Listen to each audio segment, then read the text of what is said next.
বের করবো ইনশাআল্লাহ। আমি নিশ্চয়তা দিতে চাই, এখানে যারা পুলিশ আছে রেসপন্স করতে দেরি করেছে তাদের প্রত্যেকের বিরুদ্ধে আমি ব্যবস্থা নিব ইনশাআল্লাহ।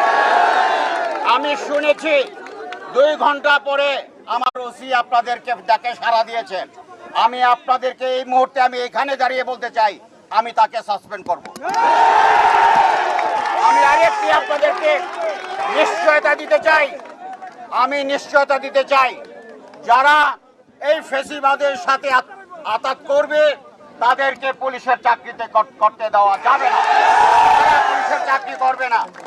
এতদিনের যে ফেসিবাদ পুলিশ তৈরি হয়েছে, সেই ফেসিবাদ থেকে পুলিশ বেরিয়ে আসতে হবে, জনগণের পুলিশ হতে হবে ইনশাআল্লাহ।